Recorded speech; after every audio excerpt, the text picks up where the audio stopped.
Here is a question. Read it carefully and think about the answer. Let us solve it step by step. Let us first understand the key concept here. Conformational stability in molecules with polar substituents capable of intramolecular hydrogen bonding. Moving on to the next step. Identify the structure. Ethylene glycol is hot to CH2O.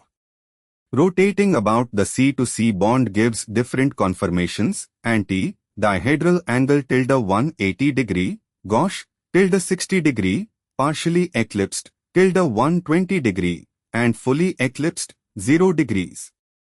Moving on to the next step. Apply steric considerations alone. For a simple molecule like ethane, the anti-conformation would be most stable because it minimizes steric repulsion between the two sets of substituents.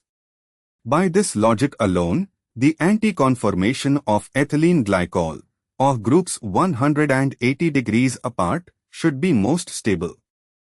And for the final step, consider intramolecular hydrogen bonding. Ethylene glycol has two hydroxyl OH groups.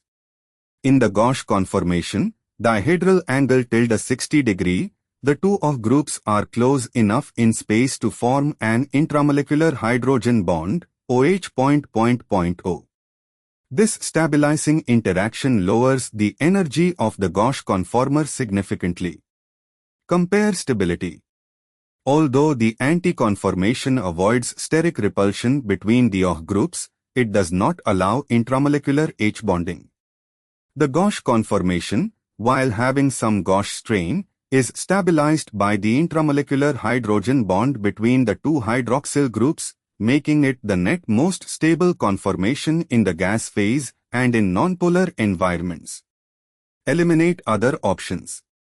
Partially eclipsed and fully eclipsed conformations have torsional, eclipsing, strain, making them significantly less stable than staggered conformations, anti and gauche.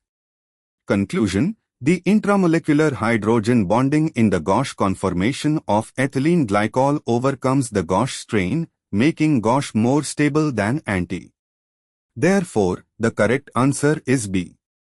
Therefore, the correct answer is option B.